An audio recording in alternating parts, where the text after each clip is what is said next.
Hello student, welcome back to our YouTube channel. आज हम पढ़ेंगे रस की परिभाषा और रस की परिभाषा उदाहरण सहित। लास्ट वीडियो में हमने पढ़ा था रस की परिभाषा और रस के स्थायी भाव। आज हम देखेंगे प्रत्येक रस की परिभाषा उदाहरण सहित। सबसे पहले हम देखते हैं श्रृंगार रस।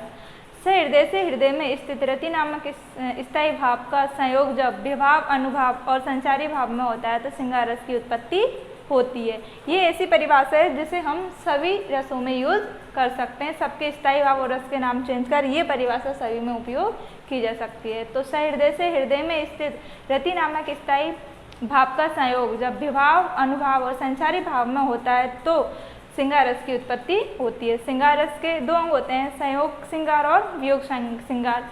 संयोग श्रृंगार क्या होता है? जब किसी भाग में नायक नायिका के मिलन का वर्णन किया जाता है तो वो संयोग श्रृंगार होता है।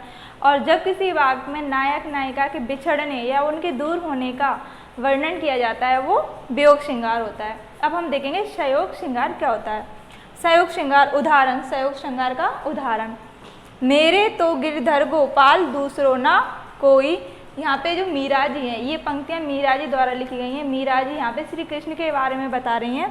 मेरे तो गिरधर गोपाल दूसरो ना कोई, वो बोल रहे हैं जो मेरे गिरधर हैं, कौन है? श्री कृष्ण है, दूसरो ना कोई। जाके सिर मोर मुकुट मेरो पति सोई, और उनके सिर पर क्या शोभा पा रहा है? मोर का मुकुट, यानी उनकी शोभा को बढ़ा रहा है। तो यहाँ पे क्या हुआ? यहाँ पे प्रेम का वर्णन हुआ। मेरे तो गिरधर गोपाल दूसरो ना कोई, यहाँ पे मीरा और श्री कृष्ण के प्रेम का वर्णन कर दिया। नेक्स्ट पंक्ति में जाके सिर मोर मुकुट मेरो पति सोई, यहाँ पे उन्होंने क्या किया? श्रृंगार से किसी की शोभा बढ़ रही है। क्या हो रहा है? यहाँ पे मुकुट से श्री कृष्ण की सौंदर्य की शोभा बढ़ रही है। तो यहाँ पे श्रृंगार और प्रेम दोनों का वर्णन हो गया।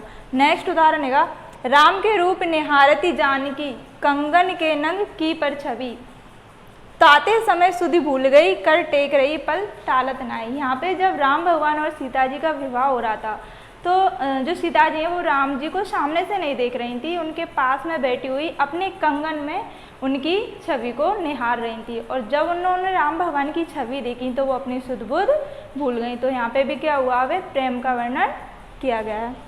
नेक्स्ट वियोग श्रृंगार। हमने बताया कि वियोग श्रृंगार क्या होता है? जब नायक नायिका के बिछड़ने का वर्णन हो या उनके दूर होने का वर्णन होता है तो वो क्या होता है? वियोग श्रृंगार होता है। बिनु गोपाल बेरन भई कुंजे, यहाँ पे श्री कृष्ण और उनके सखाओं के बारे में बताया गया है। बिनु गोपाल बेरनी भई कुंज, यानी यहाँ बताया गया है कि बिना श्री कृष्ण के जो जंगल हैं या बगीचा हम बोल सकते हैं जहाँ वो अपने सखाओं के साथ खेलते थे, उनके सखा बोल रहे हैं कि बिना श्री कृष्ण के बैरन वहीं कुंज, यानी वो सब कैसे हो गए? बैरन सी लगने लगी हैं हमको, हमारी दुश्मन सी लगने लगी हैं, क्योंकि वहाँ पे हमको श्री कृष्ण नहीं दिखते। तो यहाँ पे श्री कृष्ण और उनके सखाओं के बिछड़ने का वर्णन किया गया है। नेक्स्ट करुण रस। सहृदय के हृदय में स्थित शोक नामक स्थायी भाव का संयोग जब विभाव, अनुभाव और संचारी विभाग में होता है तो उसे हम उससे करुण रस की उत्पत्ति होती है। करुण रस का उदाहरण, फूल सी कोमल बच्ची हुई राख की ढेरी सी। यहाँ पे क्या हुआ? दुख व्यतीत हो रहा है। एक पिता की पुत्री जो कैसी थी? फूल सी कोमल थी। उसके मरने के बाद, यानी पिता की पुत्री मर चुकी तो हुई राख की ढेरी सी। जिस पिता की बेटी फूल सी कोमल थी, मरने के बाद वो क्या हुई? राख का ढेर हो गई। तो यहाँ पे क्या हो रहा है? एक शौक जाहिर हो रहा है ना, यानी हम शौक दिख रहा है ना इन पंक्तियों में। तो ये कौन सा रस होगा? करुण रस। नेक्स्ट देखते हैं रौद्र रस। सहृदय के हृदय में स्थित क्रोध नामक स्थायी भाव का संयोग जब विभाव, अनुभाव और संचारी भाव में होता है तो रौद्र रस की उत्पत्ति होती है। उस काल मारे क्रोध के तन कांपने उसका लगा, मानो हवा के जोर से सोता हुआ सागर जगा। यहाँ श्री राम जी के बारे में बताया गया है। ये संचय की रचना की ये पंक्तियाँ संचय की रचना से ली गई हैं। यहाँ पे किसका वर्णन किया गया है? श्री राम के क्रोध का वर्णन किया गया है। उस काल मारे क्रोध के तन कांपने उसका लगा, मानो हवा के जोर से सोता हुआ सागर जगा।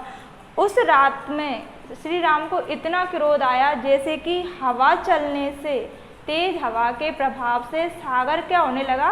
कांपने लगा। यानी हवा इतनी तेज चल रही है कि वो सागर भी हिलने लगा। अब आप बताओ, कभी हवा से सागर हिलेगा क्या? नहीं हिलेगा। लेकिन इतनी तेज हवा है कि सागर हिलने लगा, यानी यहाँ पे राम भगवान को कितना क्रोध आ रहा है, जैसे कि एक हवा, तेज हवा से सागर हिलने लगे, उसके समान श्री राम को क्रोध आ रहा है। नेक्स्ट देखते हैं हास्य रस। सहृदय के हृदय में स्थित हर्ष नामक स्थायी भाव का संयोग जब विभाव, अनुभाव और संचारी भाव में होता है तो हास्य रस की उत्पत्ति होती है, यानी हंसी का पास, किसी चीज़ को देखकर हंसी आ जाना। हास्य रस का स्थायी भाव क्या होता है, हास्य, या इसका मतलब होता है हंसी आ जाना। उदाहरण देखेंगे, नाना वाहन नाना वेशा भैसे शिव समाज निज देखा, यानी यहाँ पे भगवान शिव की बारात का वर्णन किया जा रहा है। आपको भी पता है, आपने भी देखा होगा भगवान शिव जी की बारात कैसी गई थी, सबके वेशभूषा अलग थे, सबकी शक्लें अलग थी, यानी कोई एक मेन्यू नहीं था सभी का। नाना वाहन नाना वेशा, सब अलग अपने अपने अलग अलग वाहनों से गए थे और सबने अलग अलग वेश धारण किया हुआ था। यहाँ पे क्या हो रहा है, भगवान शिव की बारात का वर्णन हो रहा है। तो यहाँ पे इन पंक्तियों में कौन सा रस है, हास्य रस। नेक्स्ट देखेंगे भयानक रस। हृदय से हृदय में स्थित भय नामक स्थायी भाव का संयोग जब विभाव, अनुभाव और संचारी भाव में होता है तो भयानक रस की उत्पत्ति होती है। भयानक रस क्या होता है, डर, भय हो जाना किसी चीज़ का। जब हम युद्ध में लड़ने के लिए जाते हैं तो वीरों को एक तरह का डर ही होता है ना, कि सामने वाला कैसे अटैक करेगा, कितना तेज पावर होगा उसके पास, हमारी सेना उसके सामने कम नहीं पड़ जाए। तो जो वीर होते हैं, जो लड़ाई लड़ने के लिए जाते हैं युद्ध भूमि में, तो उनके अंदर एक उत्साह भी होता है और एक तरह का डर भी होता है। तो भयानक रस। लंका की सेना तो कपि के गर्जन रज से काँप गई, हनुमान के भीषण दर्शन से विनाशी बाँप गई। जब राम जी का एक दूत, सिर्फ हनुमान जी लंका में गए थे और लंका में आग लगा कर आ गए थे, तो जो रावण की साइड की सेना थी तो वो काँप गई थी श्री हनुमान जी को ही देखकर। उन्होंने बोला था ये तो सिर्फ धूल के समान, रज काँप गई, एक ही दूत उनका आया और हमारी लंका का ये हाल कर गया। अगर श्री राम की पूरी सेना आएगी तो फिर हमारे सैनिकों का क्या हाल होगा। तो यहाँ पे क्या बताया कि भय बताया गया, यानी हनुमान जी से उनकी सेना को डर लग गया था। नेक्स्ट हम देखेंगे वीर रस। Thank you so much.